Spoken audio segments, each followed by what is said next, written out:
The first sensation was not pain. It was surprise. The world, my world, the top of the landing I had polished just yesterday, simply ceased to be under my feet. It was a betrayal of physics.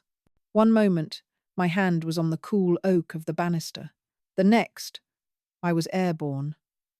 A marionette with its strings snipped. There was a sharp, violent pressure in the small of my back. A push, not a slip, not a misstep. A shove. The air rushed past my ears, a roaring silence that lasted an eternity and no time at all. Then, darkness, absolute and final. When light returned, it was fractured, swimming through the film of a concussion. It resolved itself into a face. My grandson, Liam. His mouth was open, his eyes wide with a panic that seemed genuine. Gram! Gram! Can you hear me? Oh God, Chloe! Call 911. His voice was a distant echo, bouncing off the walls of a deep well I was trapped in. I tried to speak, to say the word, pushed, but my tongue was a lead weight in my mouth. Behind Liam, another face swam into view. Chloe, his wife. Her beauty was always a startling thing, sharp and modern, like a piece of high-tech architecture. Now, her face was a mask of concern, but it was too perfect. Each line of worry was exactly where it should be. Her hands fluttered to her mouth in a gesture she must have seen in a movie. It was a performance, a damn good one, but a performance nonetheless. I already did, honey, she said. Her voice smooth as cream, but her eyes were scanning me. Not with worry, with assessment, like a jeweler inspecting a flawed diamond. They weren't looking at my pain. They were looking at the results of their work. The memory of the shove came back, a lightning strike in the fog of my mind. It was her. It had to be. I'd been coming down the stairs, heading to the kitchen for a glass of water. I'd heard her whisper his name from the living room, a sharp, sibilant sound. I'd turned, just for a second, and she was there, moving out of the shadows of the doorway. Her face was a blur, but the intent was clear. Now, lying on the cold parquet floor at the bottom of the stairs, I felt a different kind of cold spread through me. It was the chilling realization of my own vulnerability. I was 78, a widow, in their house, a house that was once mine, filled with the ghosts of my life, now redecorated in shades of sterile grey and beige by Chloe. The paramedics came. The questions were a blur. Liam answered for me, his voice trembling. She must have slipped. Her balance, it's not what it used to be. Chloe nodded, dabbing at a dry eye with the back of her hand. We've been so worried. Her memory has been slipping. They strapped me to a board. The ceiling drifted by above me, a landscape I knew intimately, now rendered alien. At the hospital, the scent of antiseptic burned my nostrils. More questions. A doctor with kind eyes and a weary face shone a light into my pupils. Can you tell me your name? I opened my mouth, the name Elizabeth, ready on my tongue. But I stopped. I saw Chloe, standing by the door, watching me. Her arms were crossed. There was no sympathy in her stance, only impatience. The look of someone waiting for a verdict. In that moment, a new path opened up in my mind. A dark, winding trail through a dense forest. If they wanted a confused old woman, if they believed my mind was as broken as my body was about to be, then who was I to disappoint them? If I was a victim, I was powerless. But if I was an observer, if I was a ghost in my own life, then I had a different kind of power. Sarah? I whispered, letting my eyes go unfocused. I summoned the name of my daughter, dead these 30 years. It felt like a betrayal to use her name this way, but it was the first weapon I could grasp. Liam flinched, a raw, wounded sound escaping his throat. Chloe, however, moved to the doctor's side. She placed a hand on his arm, her voice dropping to a conspiratorial hush I could still hear perfectly. "You see, Doctor, she gets confused. She thinks I'm her daughter sometimes. It's been getting worse." The doctor nodded slowly, his kind eyes now filled with pity. Not for the woman who had been pushed down her own stairs, but for the senile grandmother he saw before him. He was documenting it. Severe cognitive decline. The words echoed Chloe's performance. They were building a cage for me, bar by bar, diagnosis by diagnosis. And I, in my hospital bed, with a hairline fracture in my hip and a throbbing head, made a silent vow. I would let them. I would let them lock the door, and from inside that cage, I would watch, I would listen, and I would learn exactly why they wanted me gone. I would become the frail, confused old woman they saw me as. I would retreat into the fog of feigned dementia and wait. My memory wasn't a lock to be broken. It was a weapon, and I was just learning how to sharpen it. They brought me home 2 days later. The house felt different, a place I was visiting rather than inhabiting. My favourite armchair, the one with the worn floral pattern where the ghosts of my husband Arthur and my daughter Sarah had sat, had been moved to a darker corner of the living room. In its place stood a sleek, uncomfortable-looking leather thing that probably cost more than my first car. Chloe called it opening up the space. I called it erasure. They settled me into my own bedroom. My bed, the one Arthur had built for us, solid maple, carved with the patient hands of a man who believed in things that last. But the scent was wrong.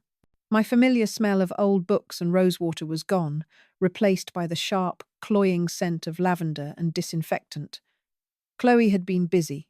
"Just to make sure everything is clean and safe for you, Gram," she'd said, smiling that bright, empty smile. Liam carried me upstairs. His arms were strong, but I could feel the tremor in them. He wouldn't meet my eyes. He was a good boy, my Liam. His heart was soft, a trait he inherited from his mother, my Sarah. But Chloe was like a blacksmith, constantly working on that soft heart, hammering it into a shape that suited her. They tucked me in. Chloe fluffed my pillows with an aggressive efficiency. "There now. You just get a nice, long rest. The doctor gave us a prescription to help you sleep. It'll calm the confusion." She handed me a small paper cup with a pill and some water. I looked at the little white tablet. A sedative. Another bar on the cage. I put it in my mouth, took the water, and pretended to swallow, nestling the pill into the soft flesh of my cheek. I would not be sedated. I needed my mind clear. I let my head fall back onto the freshly scented pillows and closed my eyes, forcing my breathing into a slow, shallow rhythm. I mimicked the flutter of eyelids I'd seen in movies, the slight twitch of a hand. I performed the role of a drugged, sleeping old woman. The room fell silent. For a long time, the only sound was the ticking of the grandfather clock in the hall, a steady, rhythmic heartbeat for a dying house. I waited. Patience is a virtue of the old. We have spent a lifetime waiting. Waiting for children to be born, for them to grow up, for them to come home. Waiting for husbands to return from work, from wars. Waiting for grief to subside. I was good at waiting. Then I heard it, a whisper, so sharp and venomous it felt like it could slice the air. It was Chloe.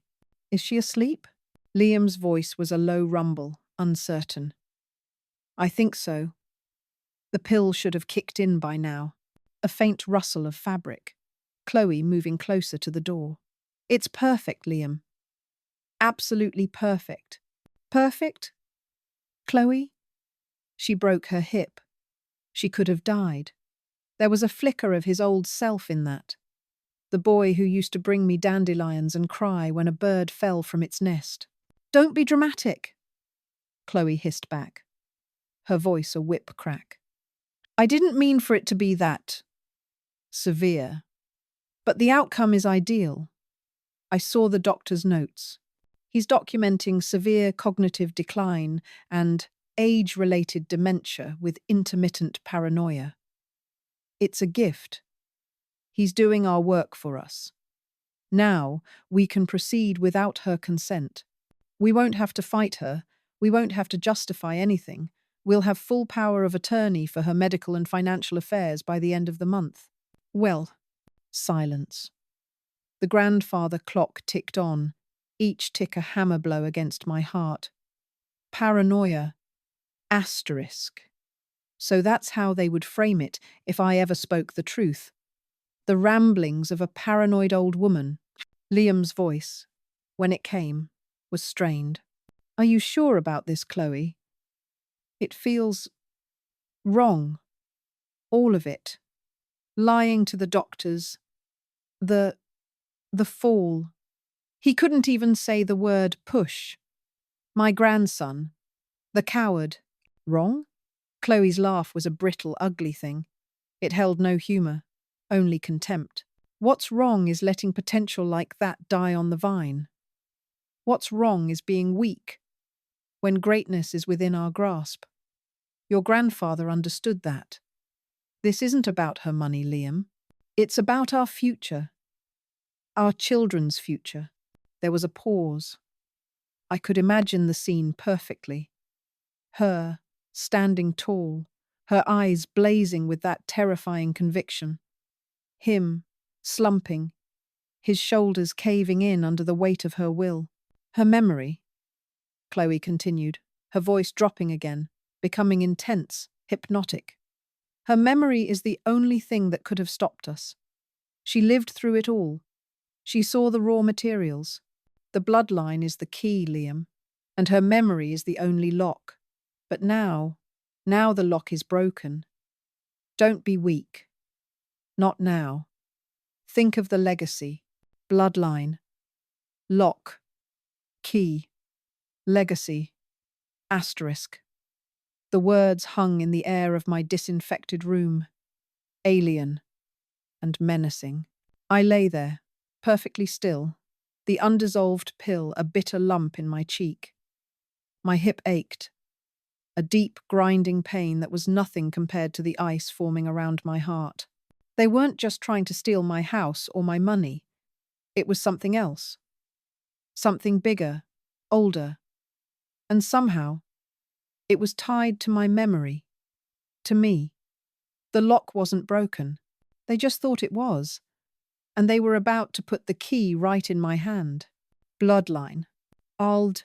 The word didn't just hang in the air. It seeped into the marrow of my bones, a poison from a long-forgotten vial. It echoed in the silent, lavender-scented room, and with it, it pulled a ghost through the walls of time.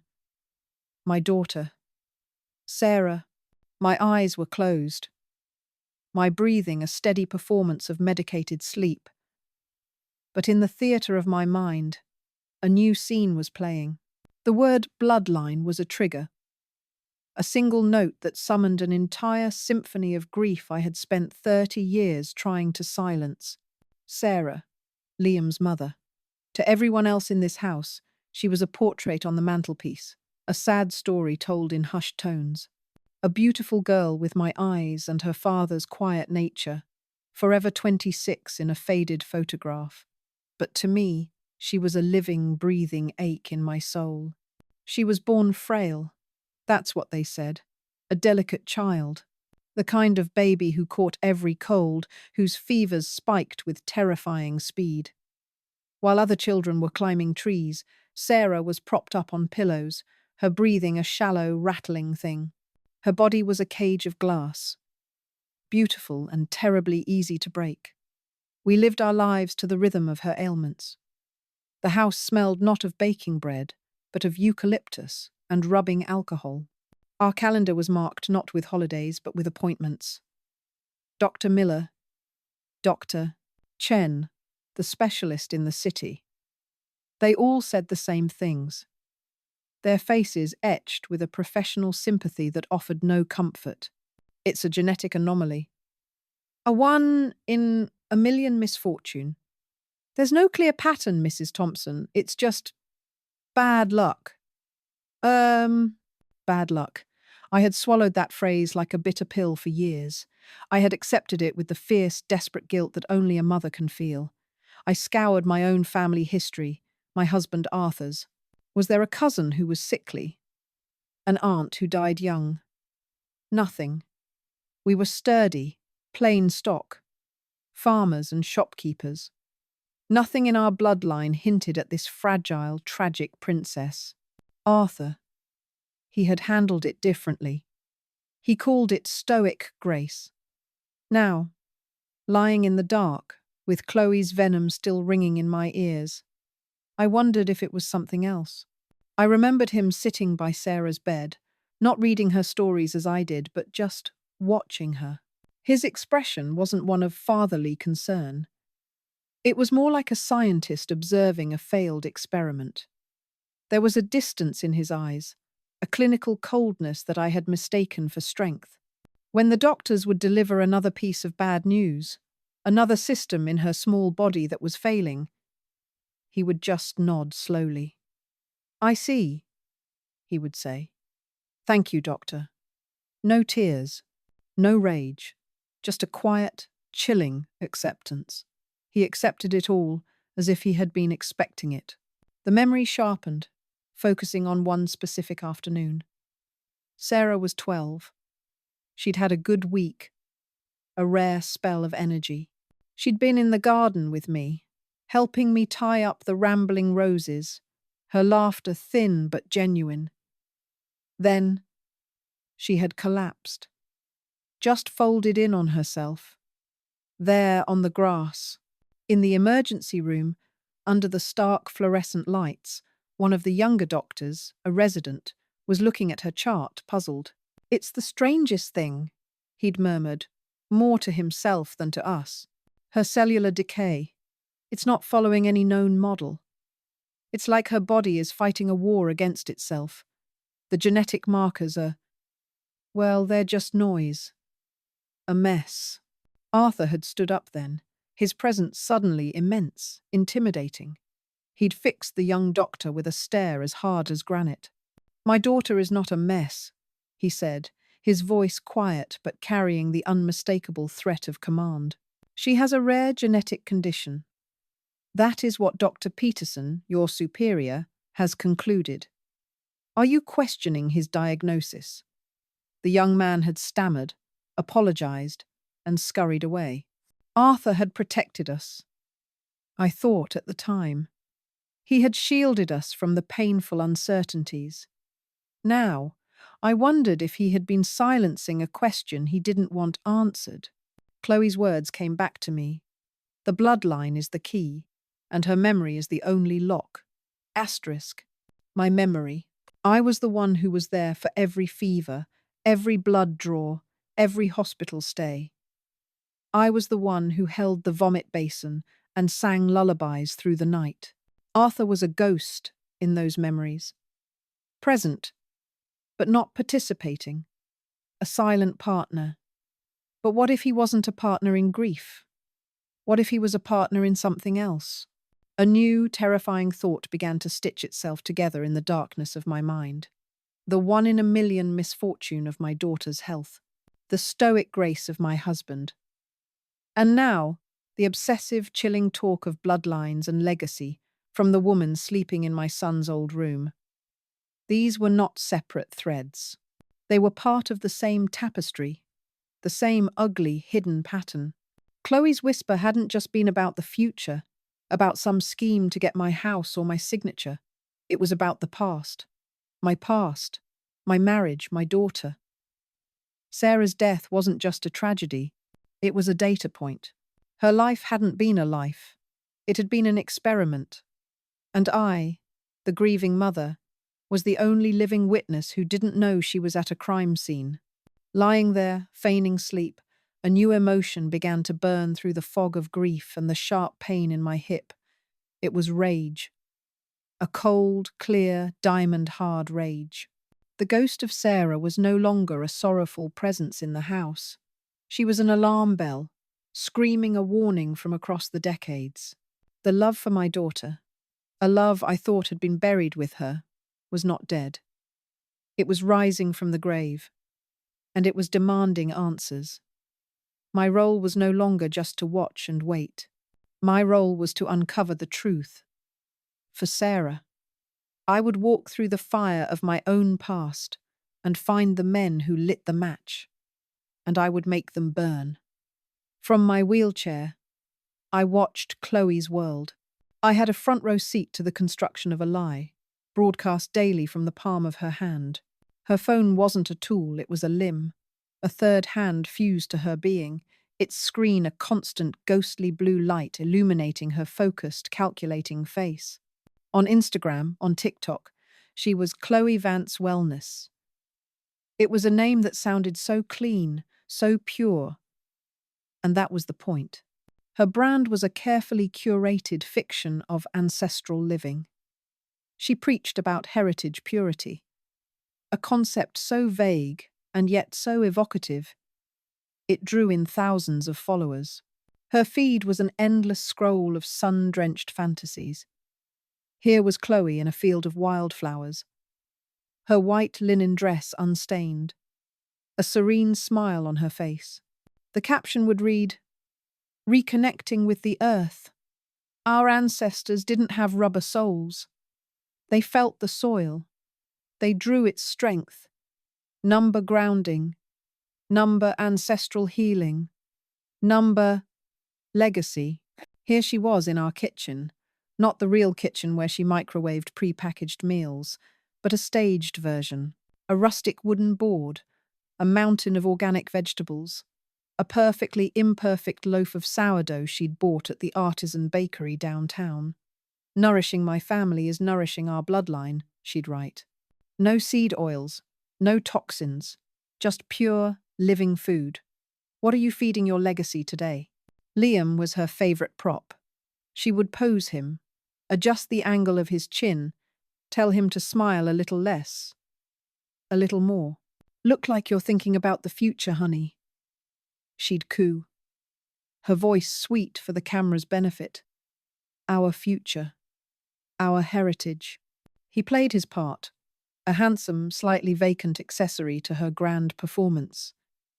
He seemed to believe it, or at least he wanted to. He'd parrot her lines, talking about bio-optimization and genetic potential at the dinner table, words that sounded alien and grotesque, coming from the mouth of the boy who once scraped his knees climbing the oak tree in the backyard. It was all a performance, a shimmering, beautiful lie. And from the quiet prison of my chair, I saw the truth in the shadows she cast. I saw the mask slip, not just crack. The nights were the worst. The house would settle into a heavy silence, the kind that only comes after midnight. I learned to control my breathing, to make it shallow and uneven, the convincing rhythm of a deep, medicated sleep. I'd leave my door ajar, just a sliver, a vertical line of sight into the hallway.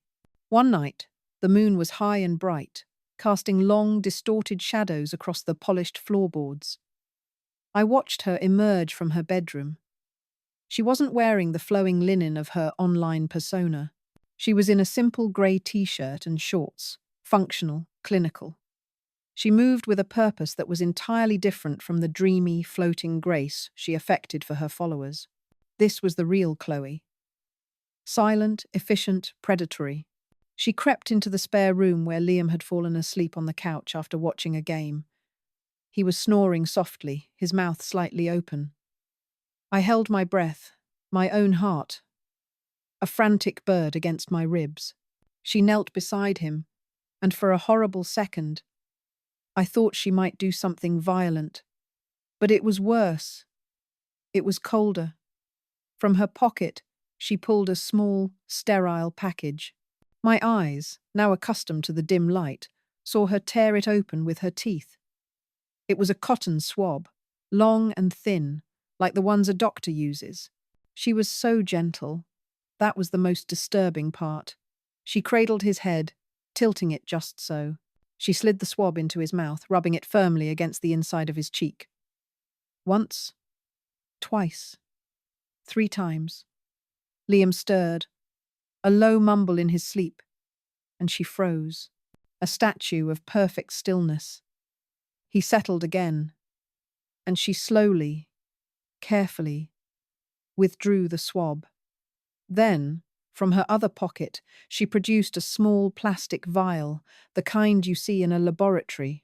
She uncapped it, inserted the swab, and sealed it with a decisive click. The sound echoed in the silent house, like a closing lock. She stood up, looked at the vial for a long moment, her expression unreadable in the gloom. Then she slipped it back into her pocket and disappeared back into her room, as silently as she had come. I lay there in the dark, my fake sleep forgotten, my body rigid with a new kind of terror. This wasn't about wellness. This wasn't about connecting with the earth or avoiding seed oils. This was harvesting. She was harvesting a part of my grandson, piece by piece, while he slept, dreaming of the perfect life she was selling to the world. And I finally understood. The bloodline she was so obsessed with wasn't a poetic metaphor. It was a resource. And she was mining it. My days became a waiting game, a long, slow study of my captor. I needed more than just a chilling observation. I needed to know what she was looking for. The words from that first night echoed in my mind, a constant, looping refrain. Bloodline is the key, and her memory is the only lock. My memory. They thought it was gone, a scrambled, useless attic of disconnected moments. They were wrong, and I decided it was time to test the lock myself, to see just how specific the key needed to be. The opportunity came on a Tuesday afternoon, a day bathed in that flat grey light that makes everything feel tired. Chloe was in her element, phone propped on a tripod, filming what she called a day in the life vlog. The absurdity was breathtaking. Her day involved artfully arranging flowers in a vase, sipping tea from a delicate cup, and talking to her phone in that soft, confidential tone. It's so important to create a calm and beautiful environment, she was saying, panning the camera around the living room. Our surroundings have a deep, vibrational impact on our cellular health. Liam was at work. It was just me and her. My audience. I waited for her to turn her back, to adjust the lighting on a lamp. That was my cue. With a trembling hand, I wheeled my chair towards the large, dark wood bookshelf that stood against the far wall. It was filled with books, yes, but the top shelf held the real history of this house, a collection of old photo boxes, faded and dusty. I reached up, my arms shaking, a performance of frailty I was becoming frighteningly good at. I let out a low, confused groan, and with a sudden, jerky movement, I knocked the largest box from the shelf. It tumbled through the air in slow motion, hitting the floor with a loud, hollow thud. The lid flew off. Decades of memories scattered across the hardwood like dead leaves. Black and white, faded Kodachrome, glossy prints from the 90s. A lifetime. Face up on the floor. Oh dear, I mumbled, my voice a wavering, papery thing. Oh my. The faces. I don't know them. Who are all these people? Chloe stopped filming instantly. The wellness guru vanished, replaced by the cold, efficient woman from the hallway. It's all right, Elizabeth, she said, her voice tight with annoyance. Just a little accident. She came over, kneeling down, but she didn't start cleaning up. Her eyes, sharp and intelligent, weren't looking at me. They were scanning the floor. They darted over a photo of me on my wedding day, a stranger in a white dress. They flickered past a picture of Sarah as a toddler, chubby-cheeked and laughing on a swing set. They ignored a snapshot of Liam, about 7 years old, proudly holding up a fish, a gap-toothed grin on his face. Her gaze was methodical, a search algorithm in action. She was looking for something specific, and then she found it. Her body tensed for a fraction of a second, a flicker of her eyes the only sign. It was a small, stiff photograph, its corners sharp, a formal studio portrait from the early 1960s. It was a picture of my late husband, Arthur. He was young, no older than 25, handsome in a severe, almost classical way. He wore a crisp suit, his hair perfectly combed, but it was his eyes. Looking at it now, from this new, horrifying vantage point, I saw something I'd never allowed myself to see before. A chilling lack of warmth, a look of immense, unshakable confidence. The look of a man who believed he was superior. With a movement so swift and practiced it was almost invisible, Chloe's hand shot out. She didn't use her whole hand, just her thumb and forefinger, a surgeon's pinch. She slid the photograph from beneath a picture of our family dog and, in the same fluid motion, palmed it. She turned her body slightly, using her hip to block my line of sight, and slipped it into the pocket of her yoga pants. She thought I was staring at the ceiling, lost in my fog. She thought no one was looking. Then she turned back, her face a mask of gentle concern. "Don't you worry about this mess," she said, her voice dripping with false sweetness. She began to gather the other photos, the ones she didn't care about, stacking them into a careless pile. "Liam will help me put these away later.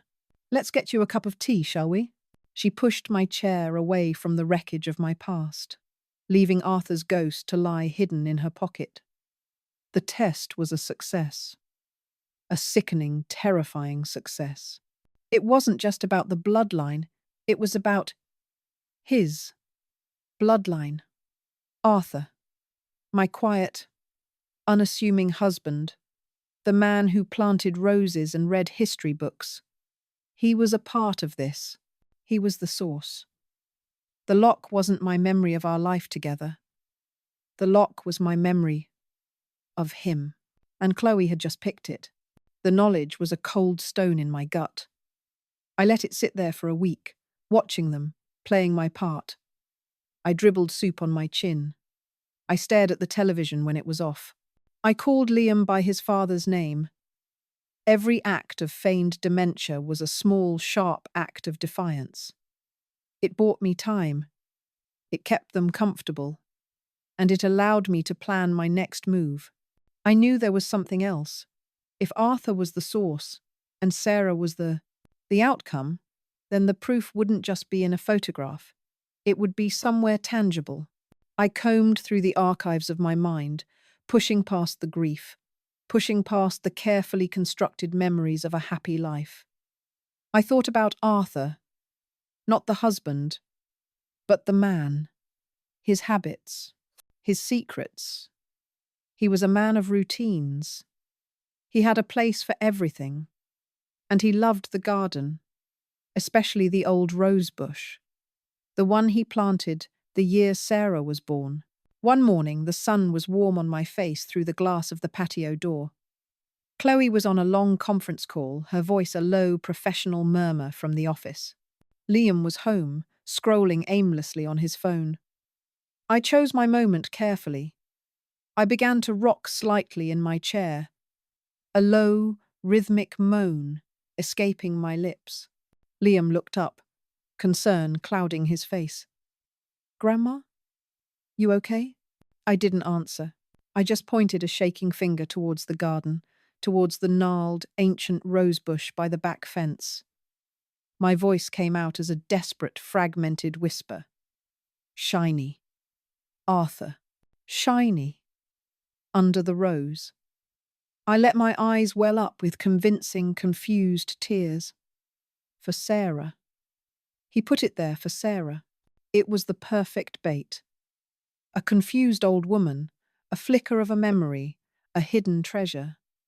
It appealed to the romantic, sentimental side of Liam that Chloe hadn't yet managed to extinguish. "What is it, Grandma?" he asked, kneeling beside me. "What's under the rose bush?" "Shiny," I repeated, clawing at my own sleeve. "A box." For Sarah. His curiosity was piqued. He looked out at the rosebush. then back at me. A box? You're sure? I just nodded, letting my head loll to one side, as if the effort of communication had exhausted me. It worked. He went to the garage and came back with a small hand trowel. Chloe came out of the office, drawn by the silence. "What's going on?" she asked. Her eyes narrowed with suspicion. "Grandma remembers something," Liam said, his voice full of a gentle excitement I hadn't heard in years. "She said Dad buried a box for Mom under her rose bush." Chloe's expression was a flash of competing emotions. Annoyance, suspicion, and then a flicker of intense predatory interest. The same look she'd had when she scanned the scattered photos. "Don't be ridiculous, Liam. She's confused." "Just let me look," he insisted. "What's the harm?" She didn't argue further. She stood on the patio, arms crossed, watching like a hawk, as Liam went out to the old rose bush. He started digging at the spot I had pointed to, the soil dark and rich around the roots. For a few minutes, there was only the sound of the trowel scraping against dirt and small stones. "There's nothing here, Grandma," he called out, sounding disappointed. "Deeper," I rasped, my voice surprisingly firm. He dug deep. Liam sighed but kept digging. And then the sound changed. A dull, metallic thud. "Wait," he said, his voice changing. I think I hit something." He dug faster now, excitement replacing his doubt. He cleared the dirt away with his hands, revealing the corner of something dark and rusted. He worked it free from the earth and lifted it out. It was a small tin box, the kind that once held biscuits or tea, now covered in rust and soil. It was heavier than it looked. He brought it onto the patio and set it on the glass table. The clasp was rusted shut. Chloe stepped forward, her disinterest evaporating completely. "Let me," she said, her voice sharp. She took the trowel from Liam and wedged its tip under the lid, prying it open with a groan of tortured metal. The three of us leaned in. Inside, there were no jewels, no old love letters, no secret diary. The contents were mundane, and yet, in that moment, they were the most terrifying things I had ever seen. Lying on a bed of yellowed cotton wool was a small, sad collection of my daughter Sarah's hospital bracelets. They spanned her short, difficult life. A tiny pink one from the maternity ward, her name printed in faded blue ink. A slightly larger white one from a fever when she was 3, another from a bout of pneumonia when she was 8. And the last one, a yellow admissions band from the final hospital stay when she was a teenager. They were a catalogue of her suffering. Liam reached in and picked one up, a lump forming in his throat. "Mom's," he whispered, his voice thick with emotion. But Chloe wasn't looking at the names. Her eyes were fixed on the details. She picked up one of the later bracelets. And that's when I saw it too. Engraved crudely into the plastic, as if scratched with a pin, was a series of numbers. Not a medical record number. It was a long, complex sequence. And next to it, a small, strange symbol. A circle with lines radiating from the center, like the spokes of a wheel. I looked closer. Every single bracelet, even the tiny pink one from her birth, had a different sequence of numbers, and the same spoked wheel symbol scratched into it. I had never seen them before. In all the years of her illness, in all the time I'd held her hand in hospital beds, I had never noticed, or perhaps Arthur had added them later, in secret. Chloe stared at the bracelets, a look of feverish, triumphant discovery on her face. She saw the numbers. She saw the symbol. And unlike Liam, unlike me, she seemed to understand exactly what they meant. The web was no longer just unraveling. I was seeing the blueprint. I had found the lock. And Chloe, I feared, had just found the key. The discovery of the box changed the atmosphere in the house. The air grew thick with unspoken things. Chloe's excitement was a palpable, buzzing energy she barely tried to conceal. She treated the tin box like a holy relic, keeping it in the locked drawer of her desk. Liam, on the other hand, was subdued, haunted by the tangible evidence of his mother's painful life. He was caught between his wife's strange elation and his own resurfacing grief. He was a pawn, and for the first time, I think he was starting to feel the edges of the board. A few days later, Chloe made an announcement. Her tone was bright, cheerful, as if she were offering me a wonderful gift. "Elizabeth, Liam and I have some fantastic news," she began, sitting on the ottoman in front of my wheelchair, taking my hands in hers. Her grip was firm, possessive. "We've been doing some research, looking for someone who can really help with your condition. Not just with medication, but with a more holistic approach." Liam stood behind her, shifting his weight from foot to foot, avoiding my eyes. He looked uncomfortable, a sign I was learning to read as his complicity. "I have a colleague, a friend I met at a family wellness conference," Chloe continued, her smile unwavering. "He's a leading expert in cognitive health and generational vitality. A brilliant man.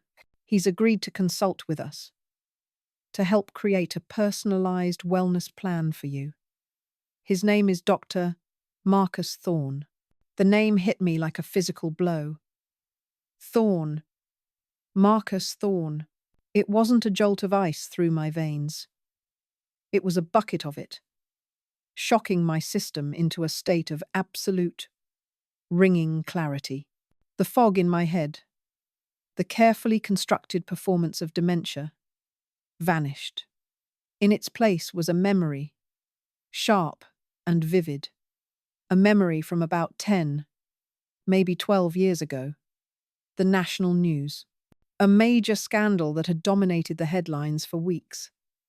Dr. Marcus Thorne, the brilliant geneticist, the rising star of genomic research, the man who had been hailed as the next Nobel laureate, and then the fall.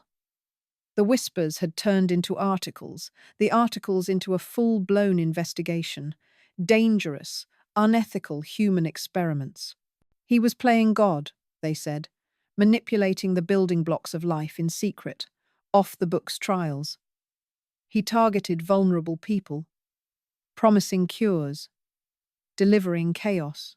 His license was revoked. He was publicly disgraced, a pariah in the scientific community. He had simply disappeared.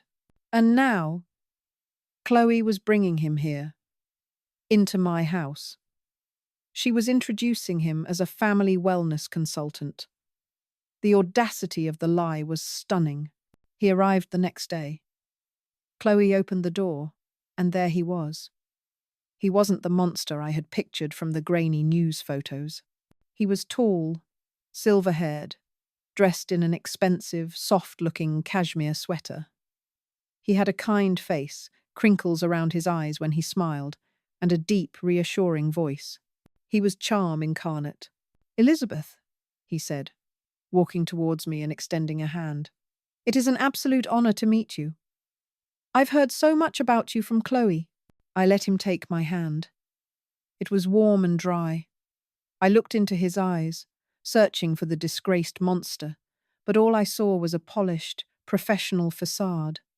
"Dr. Thorne," Chloe said, beaming. "Thank you so much for coming. This is my husband, Liam." Thorne shook Liam's hand firmly. "A pleasure. You have a beautiful family, a strong lineage."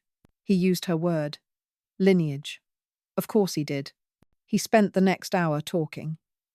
He spoke in circles of soothing, meaningless jargon. He talked about cellular rejuvenation, neuroplasticity, and epigenetic expression. He made it all sound like a gentle spa treatment. He asked me questions, but he didn't wait for my mumbled, confused answers. He directed all his real attention to Chloe, the two of them speaking a coded language of science and ambition. I sat in my chair, a frail old woman in their eyes, a specimen. But behind my vacant stare, my mind was racing, connecting the pieces with sickening speed. Arthur and his secret. Sarah's illness. Not a tragedy, but a failed experiment. The numbers and the spoked wheel symbol on her hospital bracelets, not a father's secret code, but a researcher's notation. Chloe's obsession with bloodlines, her harvesting of Liam's DNA, and now, the arrival of the disgraced geneticist. This wasn't about my well-being. It wasn't about my memory. It was about theirs. It was about resurrecting Arthur's monstrous legacy, a project that had destroyed my daughter. And I was no longer just a lock on a memory. I was a crucial part of the experiment. The control group. The original source code. The web wasn't just tightening around me. I was the spider, trapped in the center of a web I hadn't spun, waiting for the final fatal bite. And for the first time, I realized they weren't just trying to control me. They were planning to dismantle me, piece by genetic piece. The house breathes differently at night. During the day, it chokes on Chloe's chemical-laden air fresheners and the sound of her self-important video calls. But after midnight, the old bones of the place settle. The wood groans with memories. The pipes tick like a slow, failing heart. This is my time. My sundowning, they call it. My confused wanderings. They think I'm lost in the fog of a dying mind. They don't know I'm hunting. My feet, wrapped in thick wool socks, make no sound on the hardwood floors. I've become a student of this house's rhythms. I know the exact pressure point on the third stair from the bottom that doesn't creak. I know that the hinges on the living room door need oiling, so I avoid it, slipping through the adjoining dining room instead. I am a ghost in my own home, and a ghost sees everything. Tonight, my haunting has a purpose. For a week, I've been observing. Chloe's discipline is military grade, but her arrogance is a weakness. She believes she is untouchable, that I am less than a piece of furniture. She always works late on her laptop at the kitchen island, a glass of Pinot Grigio at her elbow, and she always leaves it there to charge overnight, lid closed, sleeping. But last night, after a celebratory call with Thorne that was filled with smug laughter, she forgot. She left it open. The blue glow of the screen is a beacon in the dark kitchen, a siren's call. I stand in the doorway for a full minute, listening. The only sound is the low, steady hum of the refrigerator. Liam's heavy, untroubled breathing drifts down from upstairs. He sleeps the sleep of the willfully ignorant. I move towards the island, my heart a cold, heavy stone in my chest. My own reflection is a pale spectre on the dark screen. The screen shows an open email client. The last message is from Dr. Marcus Thorne. The subject line is simple. Protocol update. My hand trembles as I touch the trackpad, the cursor coming to life. I don't click on the new message. I scroll up. I need to start at the beginning. I need to know the whole story. The email chain goes back months. At first, it's all clinical jargon, words I don't understand. But then I see a name. Arthur. My Arthur. My husband of 50 years. Gone now for a decade. Why is his name in an email from a disgraced geneticist to my grandson's wife? I click on an older message with an attachment. A PDF file. The title is Project Chimera. Preliminary Candidate Assessment. 1972. My blood runs cold. I open it. It's a scan of an old typewritten document. On the first page, there is a black and white photo of a young man. He is handsome, confident, with a familiar, determined set to his jaw. It's Arthur. Younger than when I met him, but unmistakably him. I read the words, and the floor falls away from beneath me. The world I knew, the life I lived, disintegrates into ash. Candidate: Arthur Clarke. Age: 24. Genetic marker: AC 1948. Dominant. Profile: superior physical resilience, heightened cognitive function, low susceptibility to common pathogens. A prime specimen for lineage continuation. Lineage continuation. The document goes on. Social integration phase requires pairing with a genetically sound vessel. Candidate must possess a robust, unremarkable genome to ensure baseline stability for offspring. Vessel should be of suitable temperament, intelligent but not inquisitive, to ensure program discretion. I see my own name on the next page. Elizabeth Morgan. Vessel candidate E. Morgan. Age: 22. Genetic profile: clean. No hereditary markers of significance. Temperament: compliant, nurturing. Recommendation: approved for pairing. Pairing, not a marriage, not a courtship, a pairing. Our life, our love story, the one I've cherished in my heart for half a century, was a lie. It was an assignment.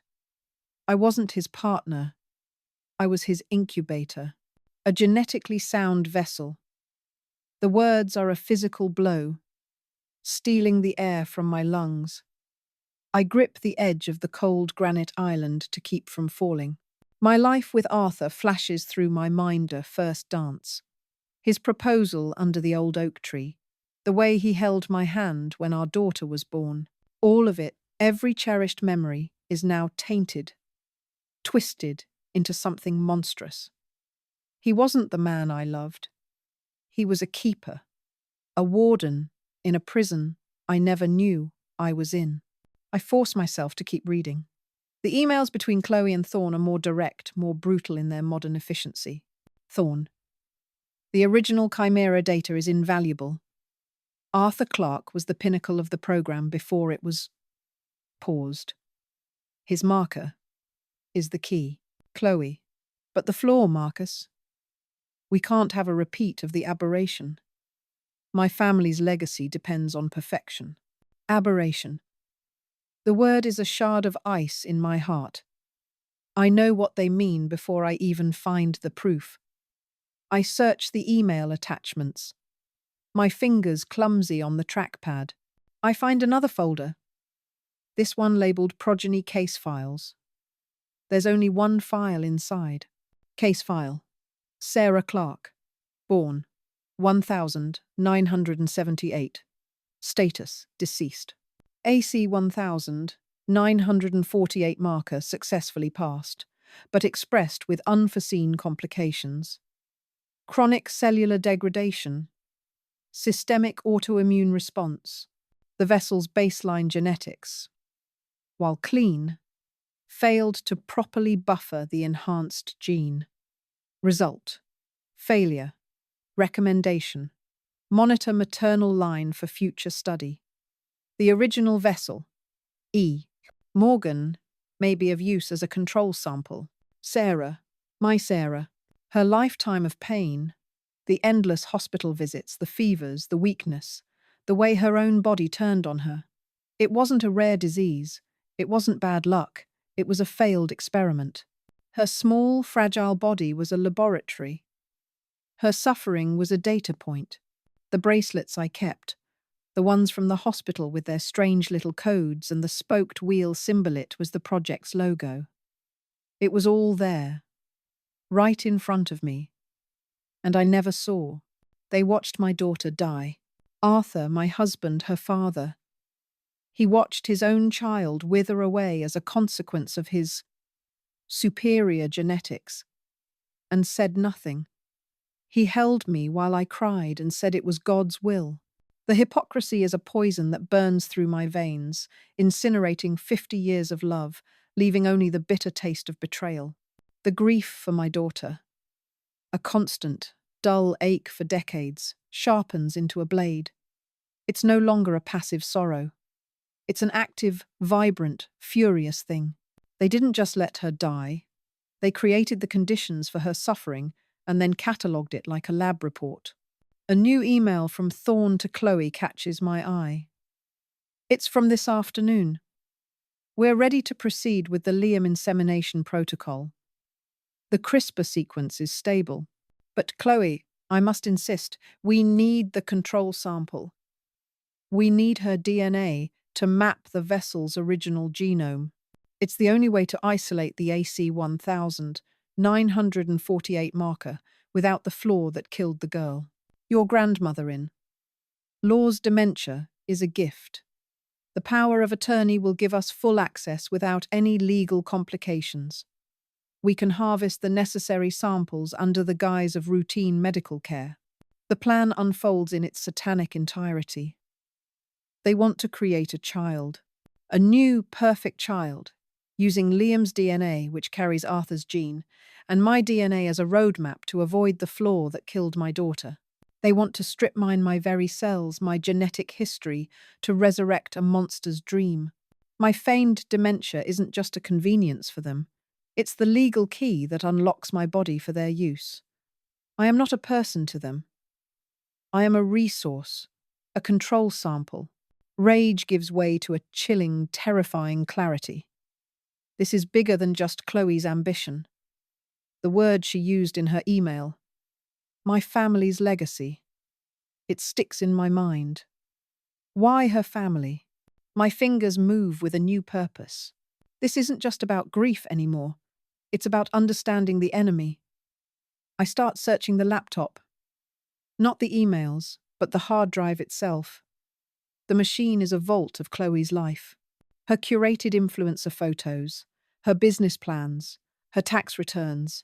It's all meticulously organized. Too organized. There must be something hidden. I find a folder deep in the documents library. It's named Heritage. It's password protected. I stare at the blinking cursor in the password box. What would she use? Something deeply personal, deeply arrogant. I try. Purity. Access denied. Legacy. Access denied. I think back to her hushed words, the ones I overheard weeks ago. Bloodline is the key. I type it in. BLODLINE. The folder opens. It's not just documents. It's a private, digital shrine. There are scanned black and white photographs of stern-faced men in lab coats from the 50s and 60s. There are journal entries, typed manifestos about human potential, genetic purity, and culling the herd.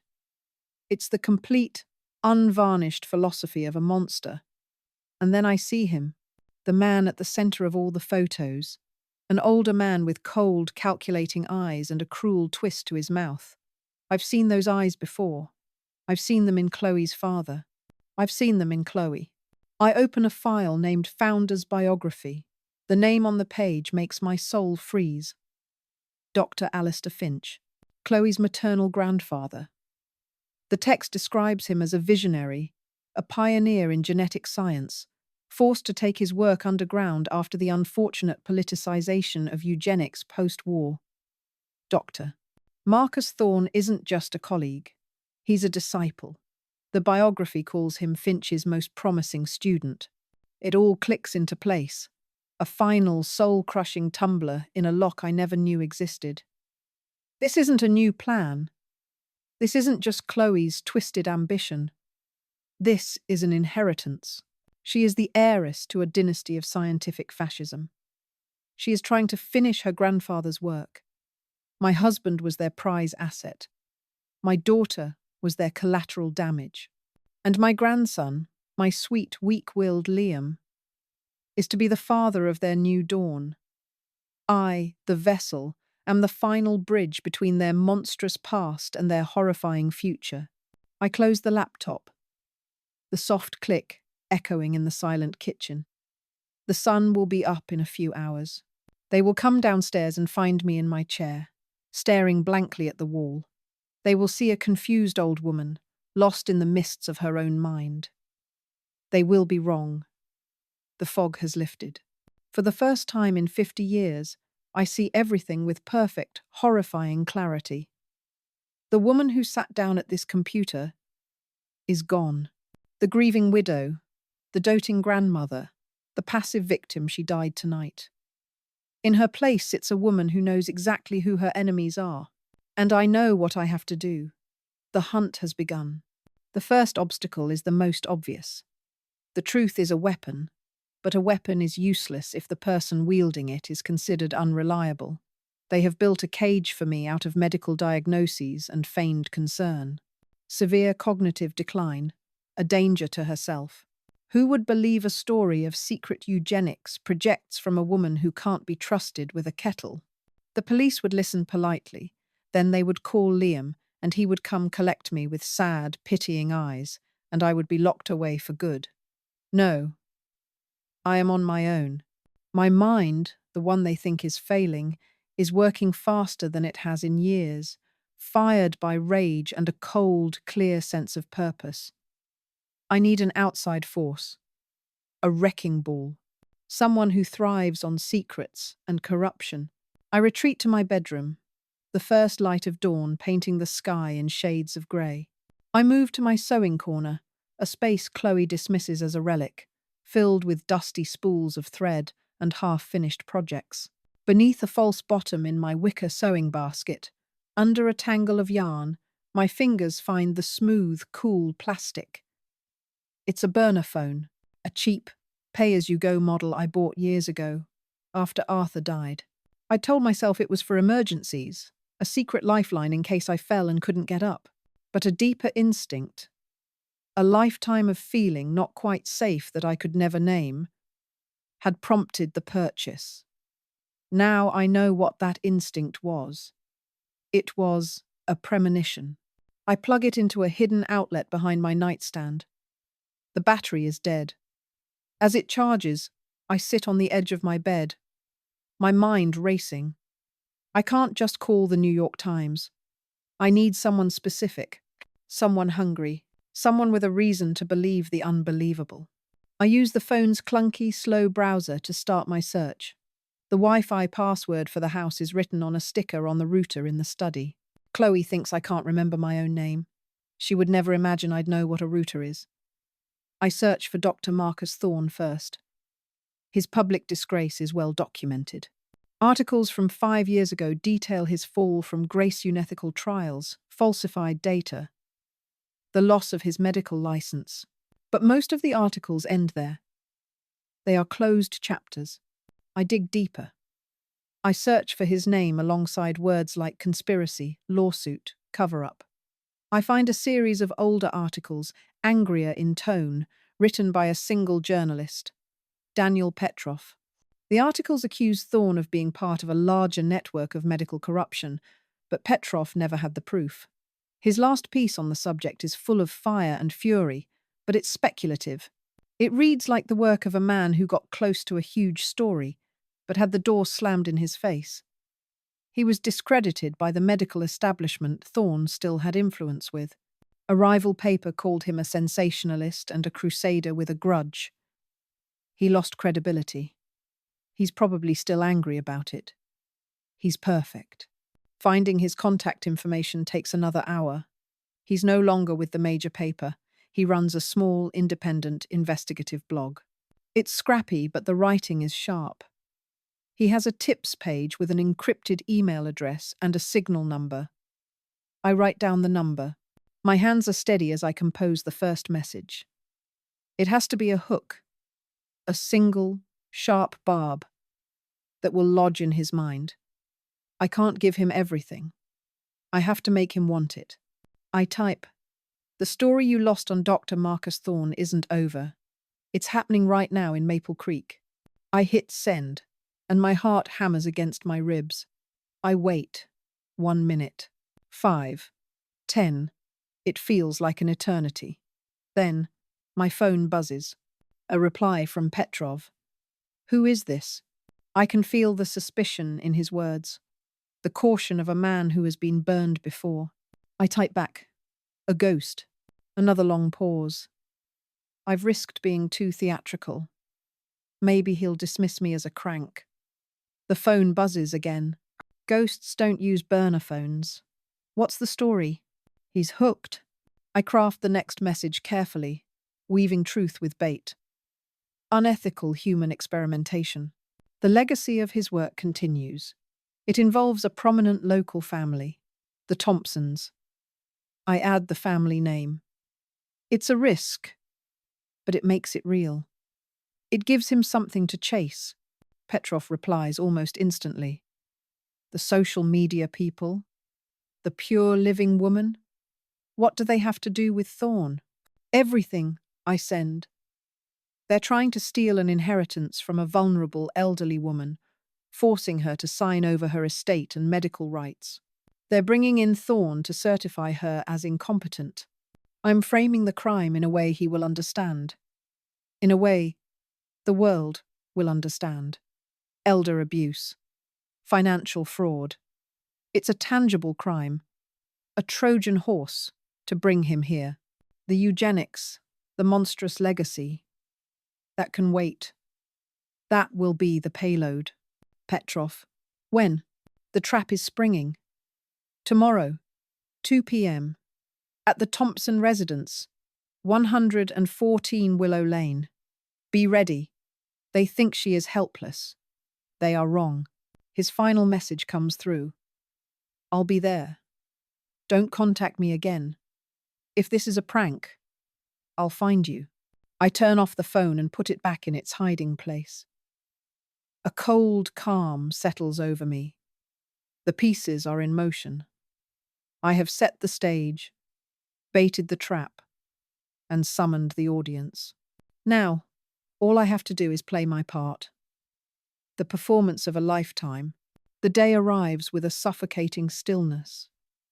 The air in the house is thick with anticipation. Chloe is wearing a cream-colored power suit, her face a mask of serene, predatory focus. She glides around the house, making sure everything is perfect, as if staging a magazine shoot. Liam is a wreck. He can't sit still. His face is pale and he refuses to look at me. He keeps checking his phone, his jaw tight. He knows on some level that this is a point of no return. Good. Let him feel it. They sit me down at the head of the grand dining room table. The polished mahogany surface is so dark, it feels like staring into a black pool of water. It reflects our faces back at us, Chloe's sharp and hungry, Liam's blurred by guilt, and mine, a carefully constructed canvas of blank confusion. Dr. Thorne arrives precisely at 2 o'clock. He's older than in his photos, thinner, with an air of bitter disappointment that clings to him like cheap cologne. He does not greet me. He simply assesses me, his eyes cold and clinical, as if I were a specimen under glass. With him are 2 large men in navy blue scrubs. They don't look like medics. They look like bouncers. They position themselves by the door, arms crossed, an unsubtle show of force. Chloe places a stack of papers in front of me. At the top of the stack is the document. Durable power of attorney for healthcare and finances. Just a formality, Graham, Liam mutters, his voice strained. He pushes the papers an inch closer to me, his hand shaking slightly. It's just so we can help you. With the bills. And the doctors. Chloe puts a heavy, expensive fountain pen in my hand, her fingers closing over mine. Her touch is cold. We'll help you, Elizabeth, she coos, her voice like honey laced with arsenic. Just sign right here. My eyes are fixed on the page, but my attention is elsewhere.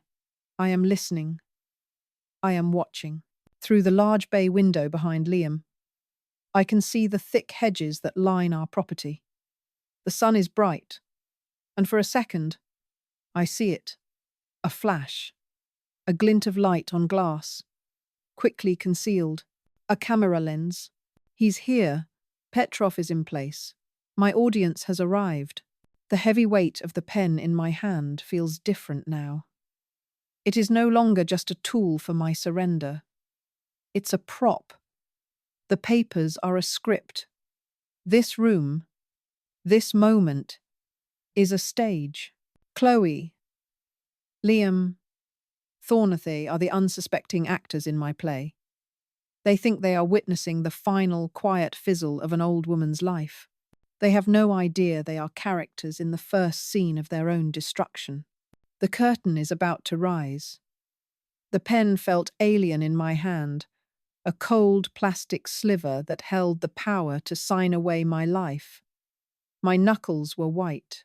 Chloe had thoughtfully chosen a heavy, expensive-looking fountain pen, the kind a person of substance would use to sign a monumental document. It was another one of her props, a piece of stage dressing for this final, grim theatre. I let my hand tremble, a last, lingering performance of the frail, confused woman they had so carefully constructed. The paper was crisp, a legal surrender thick with clauses and subclauses, smelling faintly of Chloe's perfume. Doctor. Thorne leaned forward slightly, a predator sensing the end of the hunt. His eyes, small and dark, were fixed on the nib of the pen. "Just your signature, Elizabeth," he said, his voice a low, soothing poison. "Then we can make sure you're taken care of. No more worries." Liam stood by the window, his back to us, a silhouette of cowardice against the dying afternoon light. He couldn't watch. He couldn't bear to see the final nail being hammered into his grandmother's coffin, even if he was the one who had handed Chloe the hammer. His complicity was a suffocating presence in the room, thicker than the dust motes dancing in the sunbeams. Chloe's hand rested on my shoulder. It was meant to be a gesture of support, of loving care for the cameras she imagined were always watching, for the narrative she had built for her online followers. But I could feel the impatience in her fingertips, the slight, almost imperceptible pressure urging my hand downward. "It's for the best, Grandma," she murmured, her voice a perfect blend of gentle concern and quiet authority. "We just want to handle things, so you can rest." I drew a breath, a shaky, rattling sound I'd perfected over weeks of observation. I let my eyes drift around the living room, this stage where I had played the fool. Every object was a lie. The plush armchair, a throne of my supposed dotage. The family photos on the mantelpiece, a gallery of smiling falsehoods. My gaze fell on the polished mahogany of the dining table where we sat. Arthur had bought this table. He had said it was for family gatherings, for holidays, for a future that was built on a foundation of rot. I let my hand move, the pen hovering just an inch above the signature line. I could feel the collective exhale in the room, the release of tension. They thought they had won. They thought the old woman was finally broken, ready to be put out to pasture. Then, I put the pen down. I didn't slam it. I didn't throw it. I placed it very deliberately on the table, next to the stack of papers. The click it made was small, but in the profound silence of the room, it sounded like a gunshot. I looked up. I met Chloe's eyes first. For weeks, I had given them nothing but a vacant, cloudy stare, a look of confusion, of a mind slipping away into fog. Now, I let the fog burn away. I let her see everything I had kept hidden. The sharpness, the clarity, the cold, unblinking fire of a woman who had been to hell and was no longer afraid of the flames. "No," I said. My voice wasn't the thin, wavering whisper she was used to. It was steady. It was clear. It was resonant, with a strength she had never known I possessed. "I don't think so." The shock that bloomed on their faces was a grotesque and beautiful thing to behold. It was exquisite. Chloe's perfectly composed mask of serene wellness shattered. Her mouth fell open, the soft pink lipstick suddenly looking garish. Dr. Thorne recoiled as if I'd physically struck him, his professional veneer cracking to reveal the startled rat underneath. By the window, Liam finally turned, his face a mess of disbelief and dawning, gut-wrenching horror. "Grandma," he whispered, the word catching in his throat.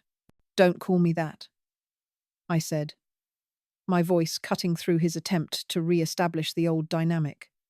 I was no longer his grandma. I was not a character in his tragic story of familial burden. I was the author of this final chapter. I leaned back in my chair, feeling the strength surge through my veins. The hunter had become the hunted, and the prey was finally baring its teeth. "You know, Chloe," I began, my tone conversational, as if we were discussing the weather. "You've built a very successful brand on the idea of legacy, of heritage, of the purity of bloodlines. It's impressive. But you never did your research properly. You were so focused on the legacy you wanted to create, you forgot to look into the one you were inheriting." Chloe stared, speechless. Her mind was scrambling, trying to understand how the senile old woman was suddenly delivering a lecture. "Let's start with the basics," I said, steepling my fingers on the table. "Let's talk about a project that began in the early 1970s. A private, well-funded, and utterly monstrous little eugenics program run out of a discreet research facility in New England. The goal wasn't just to study genetics, it was to improve them, to cultivate what they considered to be superior human traits." I saw a flicker of recognition in Thorne's eyes. A panicked denial was already forming on his lips. I didn't give him the chance to speak. "The founder of that program," I continued, my gaze locking onto Chloe, "was a man who believed he could play God. A man obsessed with perfecting his own family line, creating a dynasty of elites. His name was Alistair Carmichael. Your grandfather." The colour drained from Chloe's face. The name, spoken aloud in this room, was like an incantation that broke her spell. How do you know that name?" she stammered. "Oh, I know a great many things," I said. "I know that your grandfather needed new blood for his experiments. He couldn't just keep intermarrying. He needed fresh genetic stock that carried specific markers he was looking for. So he found a young man, a handsome, ambitious young man from a good but unremarkable family. A man who possessed a rare genetic sequence that Alistair believed was the key to unlocking human potential. A man named Arthur Thompson." Liam made a choking sound. "My grandfather?" "Yes, Liam. Your grandfather," I confirmed, turning my cold gaze on him. "My husband. His whole life, his marriage to me, was an arrangement. He wasn't a partner. He was a prize bull, selected for breeding. I was simply the broodmare, chosen because my own genetic background was considered clean and stable, a suitable vessel to carry the precious cargo. The air was thick with their shattered realities. The story of my quiet, respectable marriage was dissolving into a nightmare. But the experiment," I went on, my voice dropping, "it wasn't a perfect success. Sometimes, when you play God, you create monsters. Or, in this case, you create heartbreak. Our daughter, Sarah, was born. Your mother, Liam. She was beautiful, and she was bright, but she was fragile. She had a rare, unnamed genetic disorder. The doctors were baffled. But it wasn't a random tragedy. It was a failure, a bug in the code. The superior gene your grandfather carried had a fatal flaw when passed on. It was unstable. It broke her from the inside out." Tears were now streaming down Liam's face. He was seeing his entire life, the bedrock of his identity, crumble into dust. "No, Mom was just... she was sick." "She was a casualty, Liam," I snapped, my voice cracking with the grief I had suppressed for decades. "She was the discarded result of a failed experiment. Your grandfather, Arthur, knew. He watched his own daughter wither and die, and he said nothing. He couldn't. It would have exposed the entire program. It would have revealed him for what he was. A collaborator in a monstrous project that cost him his own child. I turned back to Thorne. And you, Dr. Marcus Thorne, you were part of that world, weren't you? A brilliant young geneticist, a protégé of Alistair Carmichael himself, until you got a little too ambitious, a little too reckless. Your unethical human trials became a scandal. They stripped you of your license. You disappeared, but you never gave up, did you? You just waited for the right opportunity, for the right descendant to carry on the family business. My eyes landed back on Chloe. She was trembling now, not with fear, but with a burgeoning, incandescent rage. The polite influencer was gone, replaced by the true face of the zealot. You found him, I said to her. You found Dr. Thorne, and together you hatched a plan, a reboot of your grandfather's sick fantasy. You would use Liam, Arthur's grandson, the carrier of that same flawed gene. But you needed a control sample. You needed a baseline to isolate the gene without its fatal flaw. You needed DNA from the original pairing. You needed my bloodline. My DNA was the key to fixing the family curse and finally creating the genetically perfect child your grandfather dreamed of. I paused, letting the full, hideous weight of it all settle in the room. Your entire life, Chloe, I said softly, your pure living brand, your obsession with ancestral heritage, it was all a cover. A marketing campaign for a new generation of eugenics. You weren't building a family. You were trying to breed a master race, starting with my grandson and a child you would engineer in a lab like some kind of prize-winning orchid. I reached under the table and brought up the old, rusted tin box. I placed it in the center of the table with a heavy, final thud. The sound echoed the closing of a tomb. I slid it across the polished mahogany. It screeched against the wood, a protest from the past. It stopped directly in front of Chloe. You wanted my bloodline, Chloe? I asked, my voice barely a whisper. You wanted the proof of my genetic legacy? Here it is. With a flick of my wrist, I opened the corroded latch. The lid sprang up. Inside, nestled on a bed of yellowed cotton, lay the small plastic hospital bracelets. Sarah's bracelets. From every hospital visit, every failed treatment, every moment of her short, painful life, the tiny beads spelling out her name, the strange, spoked wheel symbol of Carmichael's project stamped on the plastic, the long, incomprehensible strings of numbers that I now understood were genetic markers. Here is the proof of its failure, I said. That's when she broke. The last thread of her sanity, of her carefully constructed reality, snapped. It wasn't a cry of grief or remorse. It was a scream. A raw, guttural sound of pure, thwarted fury. The sound of a goddess whose altar had just been desecrated. You old bitch, she shrieked, her face contorting into a mask of unbelievable ugliness. You ruined it. You ruined everything. She lunged. Not at the box, but at me. Her hands were claws, her manicured nails aimed at my eyes.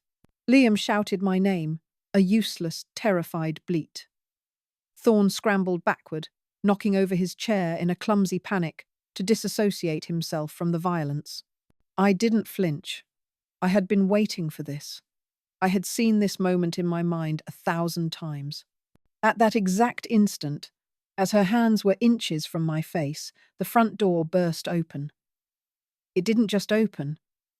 It exploded inward, splintering the frame. The room was flooded with light, with bodies, with noise. The sharp, disorienting strobes of a camera flash.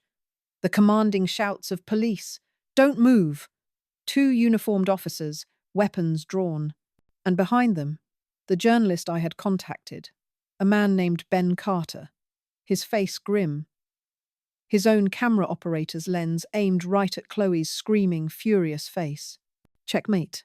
The immediate aftermath was a storm of noise and chaos. a whirlwind that tore through the quiet, suffocating stillness of my home. But for me, it was silence. The roaring in my ears, the cacophony of shouts, Chloe's continued, hysterical shrieks as she was wrestled into handcuffs, Liam's pathetic, sobbing collapse onto the floor, it all seemed to happen behind a thick pane of glass. I sat at the table, my hands folded calmly over the rusted tin box, the silent keeper of my daughter's pain, now the instrument of my liberation. The story didn't just break, it detonated. It was a firestorm that consumed the national news cycle for weeks. My anonymous tip, combined with the dramatic footage of the raid, was the spark. The journalist, Ben Carter, fanned it into an inferno. The first headline was simple, brutal. Influencer arrested in bizarre eugenics plot. But it grew from there. It became a sprawling, monstrous saga. The Maple Creek eugenics cult, one tabloid screamed. Social media platforms, the very tools Chloe had used to build her false empire, now turned on her with vicious glee. Her perfectly curated Instagram profile became a digital crime scene, every post about ancestral living and bloodline purity dissected and mocked. Hashtags like #CloneChloe and #GrannyVigilante trended on Twitter for a week straight. Memes appeared. My face photoshopped onto the body of a queen on a chessboard, with the caption, "Checkmate." The investigation peeled back layers of rot that went deeper than anyone could have imagined. Dr. Thorne's old records were subpoenaed, revealing a hidden network of funding and correspondence that pointed to a small but dedicated group of believers in Alistair Carmichael's vile ideology. They were wealthy, powerful people, hiding in plain sight. Thorne, facing a lifetime in prison, sang like a canary, trading names for a plea deal. Chloe, stripped of her poise and power, was a different creature. In court, she was defiant, a wild-eyed martyr to her grandfather's cause, delivering rambling speeches about genetic destiny and the weakening of the human race. The judge looked on, impassive. The jury was horrified.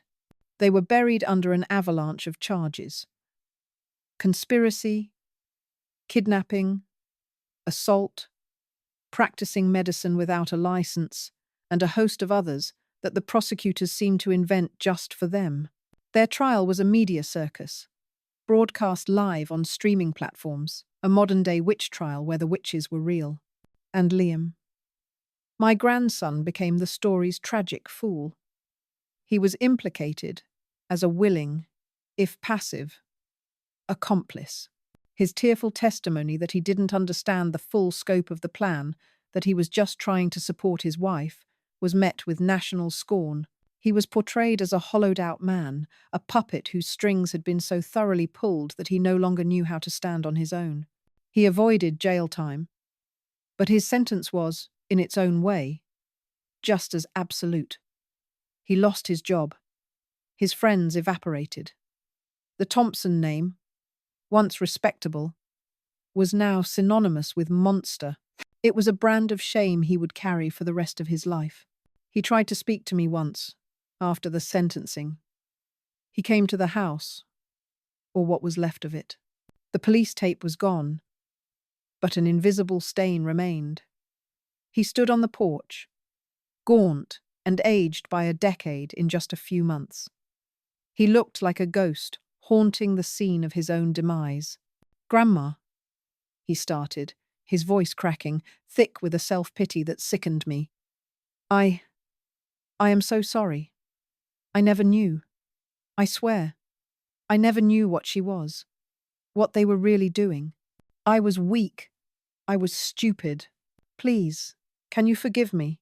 I stood in the doorway, the old screen door between us like a cage wall. I looked at his face, the face that held echoes of Arthur, echoes of the lie. I saw nothing of Sarah in him. Not her strength, not her quiet resilience in the face of unbearable pain. He was his grandfather's legacy, through and through, weak, malleable, and willing to sacrifice anything or anyone for the sake of an easy life. His weakness had almost cost me more than a house. It had almost cost me my sanity, my freedom. It had almost desecrated the memory of the daughter he never truly knew. He had stood by while Chloe plotted to turn Sarah's tragedy into a commodity, a problem to be fixed in a petri dish. Forgiveness wasn't a currency I possessed for a debt that large. I said nothing. I just looked at him, my silence a judgment more damning than any sentence a court could hand down. The hope in his eyes withered and died. He finally understood that some bridges, once burned, leave no ashes to rebuild from. I turned away from the door, leaving him standing alone on the porch, and closed the heavy oak door behind me, shutting him out for good. The final click of the lock was the sound of my past being sealed away forever. The first thing I did was call a real estate agent. Not just any agent, but the most ruthless, efficient one in town. "I want to sell the house," I told her over the phone, "and every stick of furniture inside it. I don't want a trace of it left." The process was a blur, an act of systematic dismantling. I didn't pack with sentiment. I worked like a demolition expert, sorting a lifetime of accumulated objects into two piles: discard and destroy. The furniture, the rugs, the paintings Arthur had chosen, it was all hauled away, sold to strangers who would never know the dark history that soaked its wood and fibers. The personal items were mine to deal with. I went through closets and drawers, purging the last 78 years of my life. I found my wedding dress, sealed in a box, the white silk yellowed with age and deceit.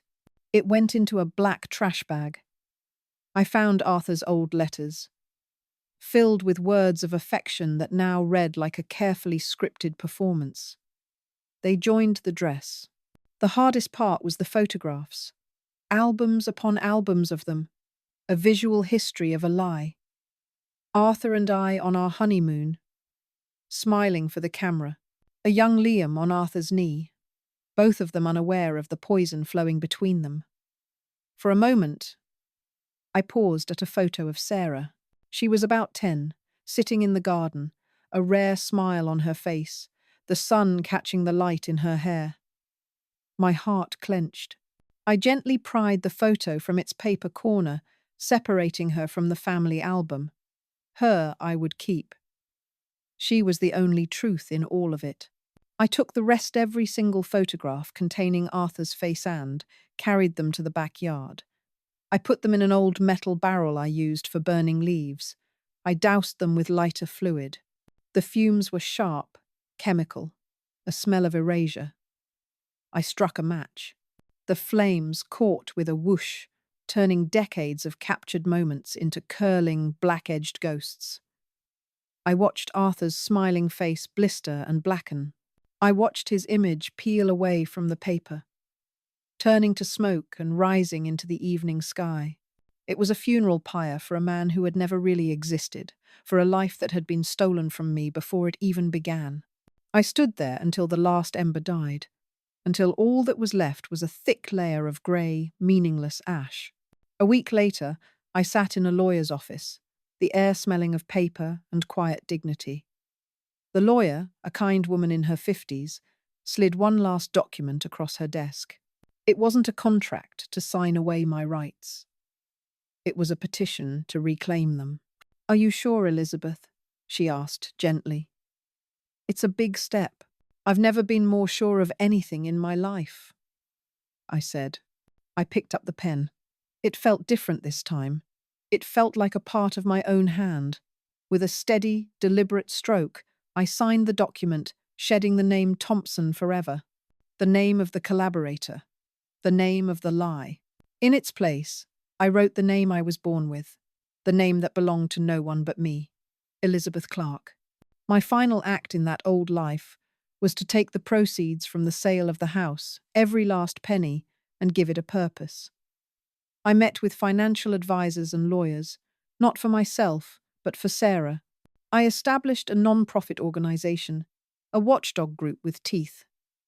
I called it the Sarah Clarke Foundation. Its mission was simple and stark: to expose unethical genetic research, to fund investigations into corporate and private scientific malpractice, and to provide support for its victims. My daughter's suffering would not be a footnote in a monster's playbook. It would be a shield for others. The final shot is not of a crumbling mansion or a courtroom. It's here. I am standing at the floor-to-ceiling window of my new apartment. It's small, modern, and clean, with walls that hold no ghosts. It overlooks the sea, a vast, restless expanse of grey and blue that stretches to the horizon. The air tastes of salt and freedom. I am 83 years old. I am not a victim. I am not a ghost.